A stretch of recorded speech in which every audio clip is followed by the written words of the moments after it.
Good morning बच्चों इससे पहले मैंने एक क्लास में इसके शुरुआत के जो करी थे उनको मैंने समझाया था।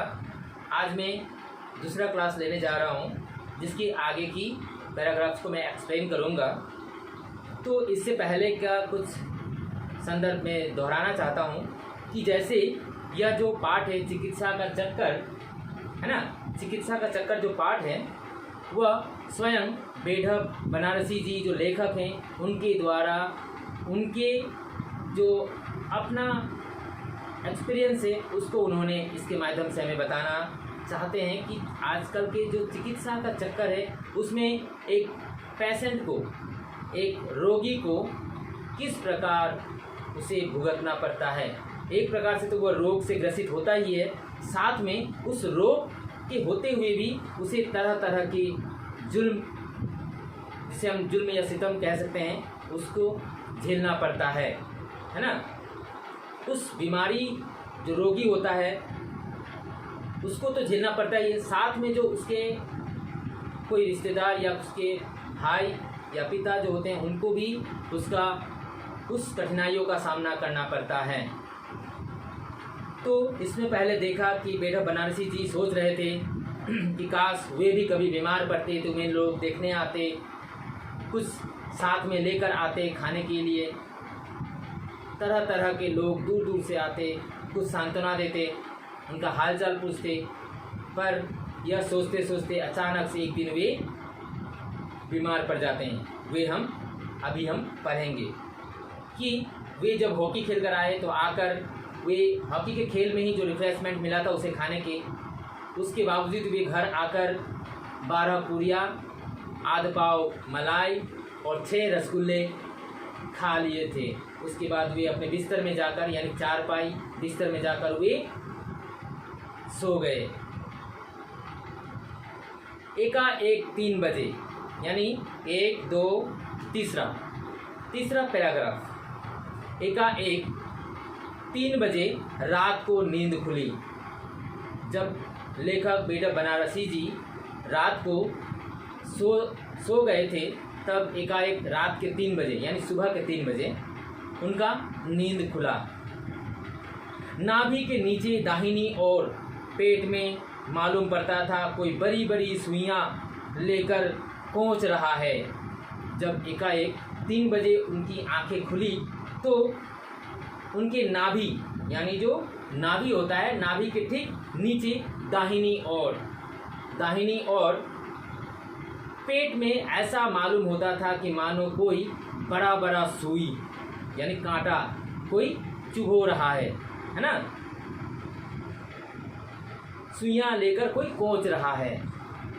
परंतु मुझे भय नहीं मालूम हुआ, क्योंकि ऐसे ही समय के लिए औषधियों का राजा, रोगों का रामबाण, अमृत धारा की एक शीशी सदा मेरे पास रहती हैं।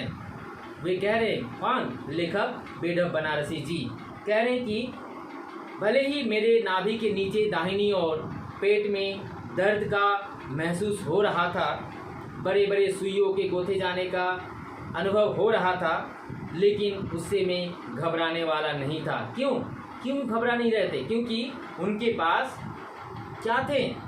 कह रहे हैं कि औषधियों के राजा, औषधियों यानी जितने सारे मेडिसिन हैं, जितने सारे दवाई हैं, उनके राजा। भला औषधियों का भी कोई राजा होता है?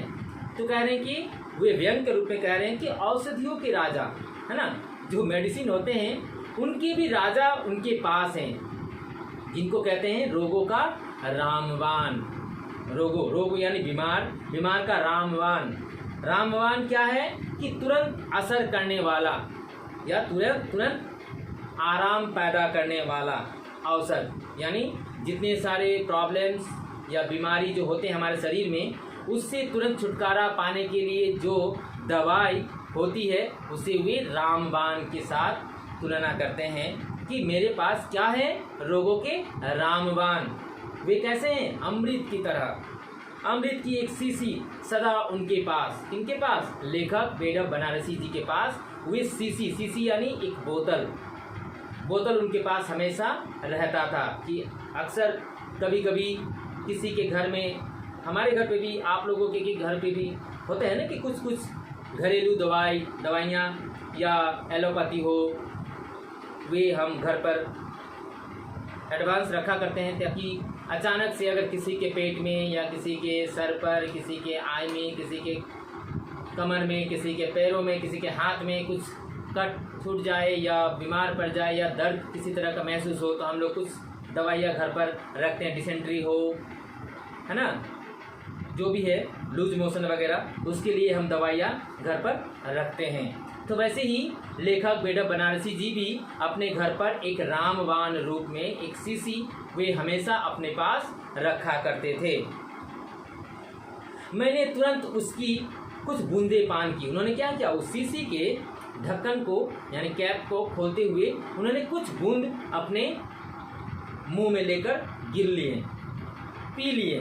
कुछ बूंद उन्होंने पी लिए, किसके, रामबाण अमृत रस का उन्होंने पान किया।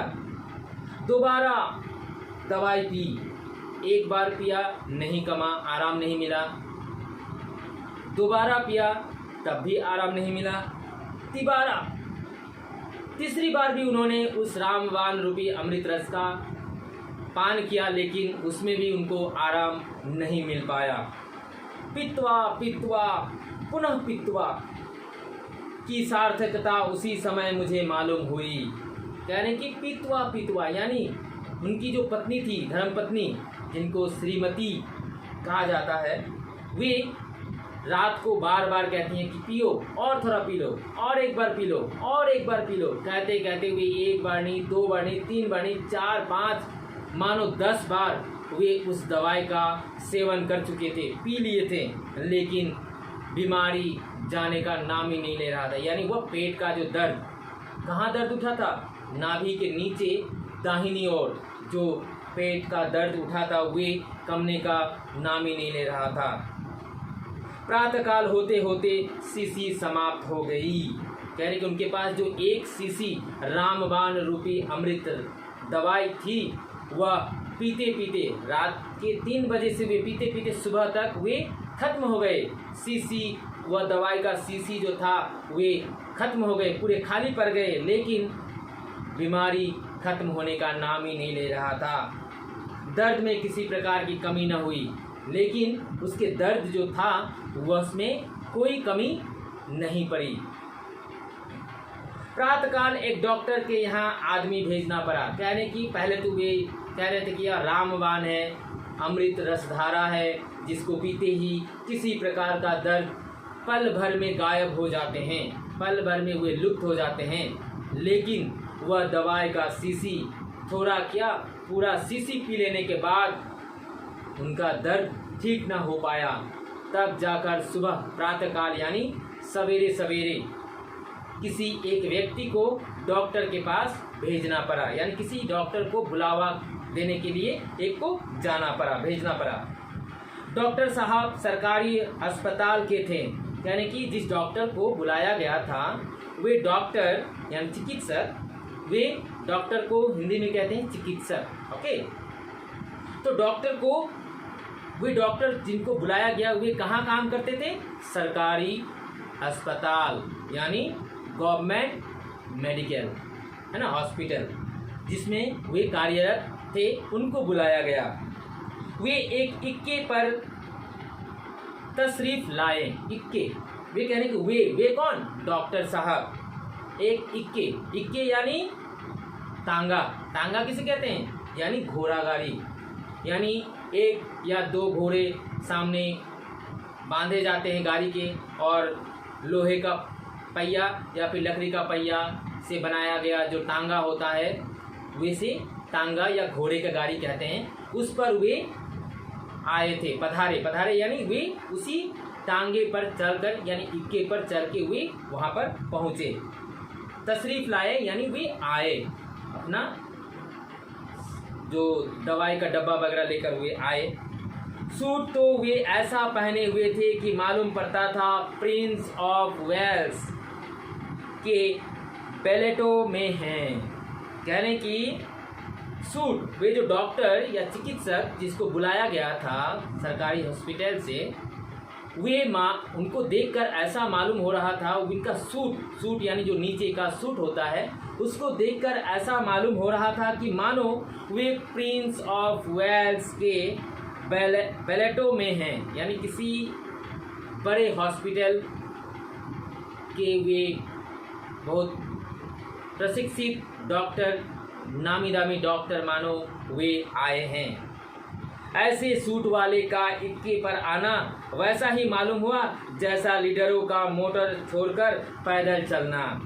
देखो यहाँ पर बेढप बनारसी जी ने यह जो लाइन है उससे उन्होंने एक प्रकार का व्यंग दिखाया है। कैसा कि कह रहे हैं कि वे जिस प्रकार इक्का यानी तांगा घोड़े के घाड़ी में जिस प्रकार वे हॉस्पिटल से या अपने घर से जो यहाँ तक आए हैं, उससे यह पता चलता है कि मानो कोई लीडर मीन्स कोई पॉलिटिशियन है ना, कोई बड़ा लीडर, कोई बड़ा व्यक्ति, वे लोगों की सिंपैथी पाने के लिए, लोगों के इमोशंस को जीतने के लिए वे क्या करते हैं, वैसे तो पैदल रास्ते में अपने गाड़ी से उतरते नहीं हैं, लेकिन जब उनके वोट जो होते हैं इलेक्शन का वक्त आता है तो वे क्या करते हैं, रास्ते पर पैदल चलते और हाथ जोड़कर हमसे वोट की आपत्ति करते हैं कि हमें ज़्यादा से ज़्यादा वोट देकर मुझे निर्वाचित करें, मुझे चुने, आपके सेवा प्रदान करने का सुअवसर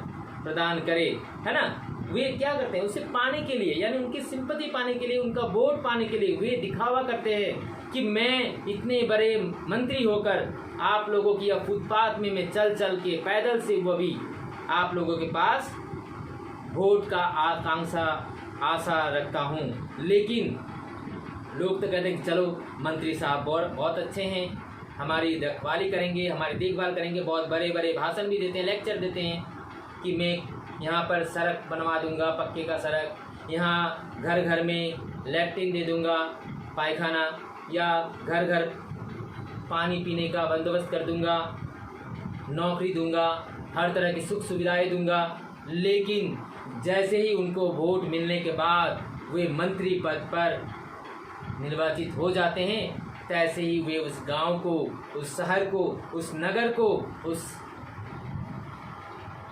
स्थान को वे भूल जाते हैं, है ना, क्योंकि उन्हें वोट मिल गया, जिससे उनका काम था, जिससे वे काम निकालना चाहते थे, वे तो पा गए आसानी से। अब ये लोग कौन हैं, पूछते भी नहीं, बस गाड़ी के अंदर से ही हाथ भी नहीं जोड़ते। पहले तो हाथ जोड़ कर वोट का भिक्षा मानते थे, लेकिन अब सिर्फ हाथ देकर tata bye bye hi hello, है ना। तो कह रहे हैं कि जब इंसानों को किसी प्रकार का आशा या स्वार्थ रहता है तो वे तरह तरह की पद्धतियाँ वे अप्लाई करते हैं, दिखाते हैं, लेकिन बाद में वे भूल जाते हैं। तो वैसे ही कह रहे हैं कि जैसे लीडर लोग जो होते हैं, जो अपने गाड़ी को छोड़कर वे पैदल चलते हैं, किस लिए, वोट के लिए, वैसे ही यह डॉक्टर भी फीस के लिए, यानी डॉक्टर आया है तो फीस तो चाहिए, है ना। अब फीस मानो 100, 200, 300, 400 होंगे, वे फीस लिया, साथ में कहेंगे कि मैं जो गाड़ी लेकर आया हूँ, यानी इक्का यानी तांगा घोड़े का गाड़ी लेकर आया हूँ, इसका किराया दे दो, है ना। तो पैदल चलने में अपना पूरा हाल भी न कहने पाया कि वे अपना हाल भी न कहने पाया था कि आप बोले जुबान दिखलाइए, यानी डॉक्टर अभी बस आया ही था और बेढप बनारसी जी अपने असुविधा, यानी उनके जो पेट के अंदर जो असुविधाएं हो रही है, क्या उनकी तकलीफ है, उसको बिना बताए ही वे कहने वाले ही थे। तभी डॉक्टर ने कहा कि दिखाइए, जबान दिखाइए, जबान यानी जिह्वा, जीभ दिखलाइए। प्रेमियों को जो मज़ा प्रेमिकाओं की आंख देखने में आता है, शायद वैसा ही डॉक्टरों को मरीजों की जीभ देखने में आता है। कह रहे हैं कि यहाँ पर एक चीज़ मैं बताना चाहूँगा, भले ही इस पाठ में दिया गया है, जिसको मैं बोलना चाहूँगा कि कह रहे हैं कि प्रेमियों को जो मज़ा प्रेमिकाओं की आंखों में देखने में आता है। कह रहे हैं कि प्रेमिका यानी प्रेमी, प्रेमी यानी कोई लवर, है ना, कपल, यानी कोई एक लड़का या लड़की जब दोनों आपस में प्रेम करते हैं, है ना, या कोई पति पत्नी जब प्रेम करते हैं तो कहने कि वे प्रेमी, प्रेमी मीन्स लड़का, और प्रेमिका यानी लड़की। यानी कोई बॉयफ्रेंड किसी गर्लफ्रेंड के नज़र में जिस प्रकार जिस प्रेम से वे देखता है, वैसे ही मानो यह डॉक्टर जो है वे पेशेंट के जिह्वा, है ना, जिह्वा से वे प्रेम करते हो। जिस प्रकार एक प्रेमी एक प्रेमिका के नज़रों में नज़रें मिलाकर देखा करता है, वैसे ही वह डॉक्टर भी मानो पेशेंट के जिह्वा को उसी नज़र से देखता है जैसे एक प्रेमिका अपने प्रेमिक की आंखों में देखता है, वे देखने आता है। डॉक्टर महोदय मुस्कुराए जब बेढप बनारसी जी के जिह्वा को देखते हुए वे मुस्कुरा बैठे, यानी छोटा सा मुस्की हंसी, जिसे हम बंगाली में कहते हैं मुस्की हंसी, कि वे छोटा सा स्माइल दिया, क्या ये कुछ नहीं है। छोटा सा मुस्कुराहट के साथ वे बोले, डॉक्टर ने कहा, घबराने की कोई बात नहीं है। अक्सर सभी डॉक्टर कहते हैं, हकीम हो, वैद्य हो, होम्योपैथी हो, एलोपैथी डॉक्टर हो, सभी कहते हैं घबराने की कोई ज़रूरत नहीं है, ठीक हो जाएगा, बस इसके दवाई ले जाइए, ऐसे ऐसे खिलाइए, है ना, तरह तरह की सांत्वना देते हैं। कह रहे हैं कि बस घबराने की बात नहीं है, दवा पीजिए, 2 खुराक पीते पीते आपका दर्द वैसे ही गायब हो जाएगा जैसे हिंदुस्तान से सोना गायब हो रहा है। वे डॉक्टर जो है, चिकित्सक जो है हॉस्पिटल के, सरकारी हॉस्पिटल के, कह रहे हैं कि बस कुछ नहीं हुआ है, अरे आप ठीक हैं, बस दवा पीजिए और दवा 2 खुराक पीजिए, पीते पीते आपका दर्द आपके पेट में जो दर्द है वे इस प्रकार गायब हो जाएंगे, इस प्रकार आप उस दर्द से छुटकारा पा लेंगे जैसे कि मानो हिंदुस्तान से सोना गायब हो रहा है। जिस प्रकार हिंदुस्तान से सोना गायब हो रहे हैं, यानी सोना कैसे गायब हो रहे थे, किस बात को बता रहे हैं कि जब हमारे देश पर यानी भारतवर्ष पर जब अंग्रेज सरकार यहाँ पर एक छोटा सा बिजनेस करने के लिए कोलकाता के सूरत नामक शहर में आया था, वहाँ से उन्होंने धीरे धीरे पूरे भारतवर्ष में उन्होंने उस व्यापार को बढ़ाते बढ़ाते बढ़ाते बढ़ाते वे पूरे भारतवर्ष में कब्जा कर लिए थे, अपना शासन, अपना हुकूमत चलाने लगे थे। और हुकूमत चलाते चलाते जब देखा कि यहाँ अब रुकना या टिकना मुश्किल है, यानी क्योंकि यहाँ पर महात्मा गांधी जैसे व्यक्ति, जवाहरलाल नेहरू जैसे व्यक्ति, खुदीराम बोस, भगत सिंह, सुभाष चंद्र बोस ऐसे व्यक्तियों के साथ अब जीतना बहुत मुश्किल है, यह सब इकट्ठा हो जा रहे हैं। यह देखते हुए ब्रिटिश गवर्नमेंट ने यहाँ से जितने सारे कीमती हीरे जवाहरात, रत्न, सोना, चांदी थे वे अपने देश को ले जाना शुरू किया धीरे धीरे धीरे धीरे। तो वही लेखक बेढप बनारसी जी कह रहे हैं कि डॉक्टर ने ऐसी बात बताई जैसे कह रहे हैं कि यह 2 खुराक पीने के बाद आपका दर्द इस प्रकार गायब हो जाएगा जैसे अंग्रेज सरकार ने हिंदुस्तान से सोना गायब किया था, यानी किसी को पता भी नहीं चला और हमारे देश से सोना खाली होता गया। मैं तो दर्द से बेचैन था, कह रहे कि मैं कौन, बेढप बनारसी जी। लेखक कह रहे हैं कि मैं दर्द से बेचैन था, बेचैन यानी जो शांति न मिलने वाली, चैन, आराम न मिलना मुश्किल हो गया था, बेचैन था। डॉक्टर साहब साहित्य का मजा लूट रहे थे। डॉक्टर साहब जो थे वे लंबी लंबी भाषण, लेक्चर देते देते अपनी मजा लूट रहे थे कि अपना क्या प्रशंसा कर रहे हैं कि ये कुछ नहीं है, ये बीमारी थोड़ी है, बस 2 खुराक दवाई पीजिए ठीक हो जाएंगे। चलते चलते बोले, यानी डॉक्टर अभी अपने जो चेयर था उससे वे उठे और चलते चलते हुए बोल रहे थे, क्या बोल रहे थे कि अभी अस्पताल खुला न होगा नहीं तो आपको दवा मंगानी न पड़ती। यानी कि अभी अस्पताल, यानी जो अस्पताल में क्या होता है, 2 डिपार्टमेंट होते हैं, एक हो गया ओपीडी और एक हो गया इमरजेंसी, है ना।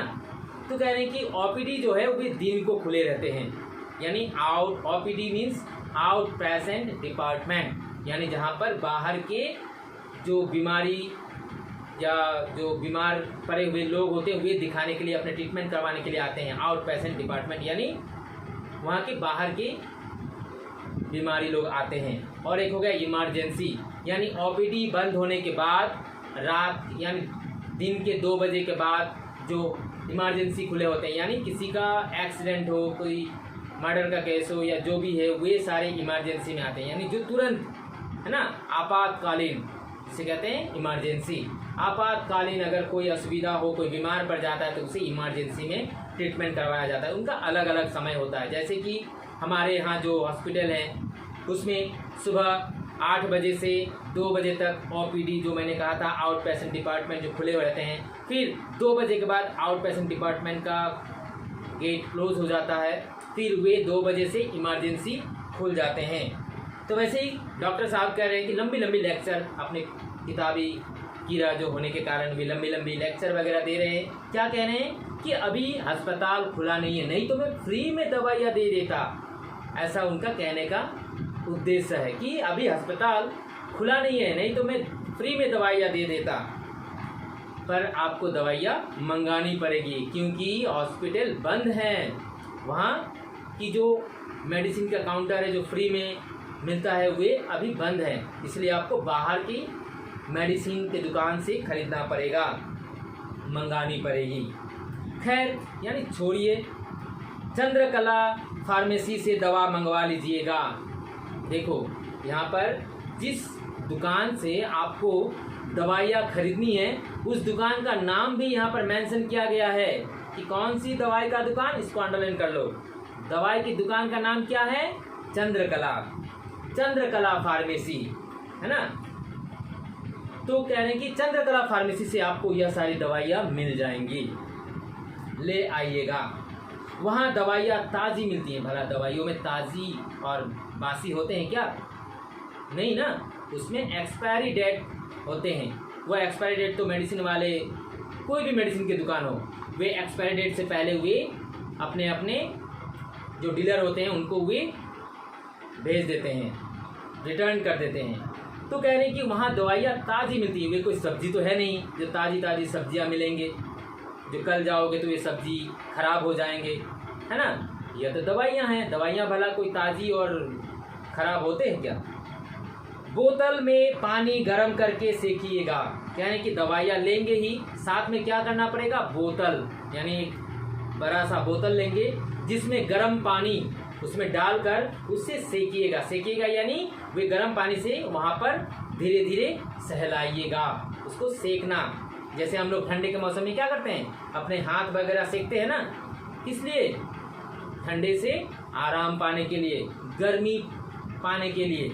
उसी प्रकार कह रहे हैं कि वह पेट दर्द में अगर हम अपनी उस बोतल, गर्म पानी के बोतल से अगर सेकेंगे तो उससे भी हमें आराम मिल सकेगा। दवा पी गई, कह रहे हैं कि दवा पी गए, यानी जो लेखक बेटा बनारसी जी हैं वे दवा पी लिए। गरम बोतलों से सेके भी आरंभ हुए। कह रहे हैं कि गरम गरम जो बोतल होते हैं, जो पानी का बोतल होते हैं, उससे क्या किया गया? सेका गया। यानी जहाँ पर दर्द था, यानी अक्सर हम लोग भी जो हमारे घर की जो नुस्खा होता है उसको हम लोग अप्लाई करते हैं कि कहीं पर अगर दर्द हो गया तो उसे हम लोग गर्म पानी से हम लोग सेकते हैं। कहीं पे चोट लग गया तो वहाँ पर हम प्याज यानी ऑनियन और हल्दी जो होता है उससे हम लोग उसमें लेप लगाते हैं ताकि वह दर्द को खींचता है। और भी बहुत सारे ऐसे घरेलू नुस्खे होते हैं जिससे हम लोग अप्लाई करते हैं। तो कह रहे हैं कि दवाई भी पिया उन्होंने। कहाँ से दवाई मंगवाया? वही चंद्रकला फार्मेसी से। मैं कुछ बात बताऊंगा यह पैराग्राफ खत्म करने के बाद कि गर्म बोतलें से सेके भी आरंभ हुई। सेकते सेकते छाले पड़ गए पर दर्द में कमी न हुई। यानी कि उस गर्म पानी के जो बोतल था उससे वे इस दर्द की जगह पर सेकते सेकते उनके छाले यानी वहाँ की चमड़े उजड़ गए, लेकिन दर्द कमने का नाम नहीं लिया, है ना। तो यहाँ पर जो कह रहे हैं कि डॉक्टर साहब ने कहा कि अस्पताल बंद है, नहीं तो हम फ्री में दवाइयाँ मंगवा देते।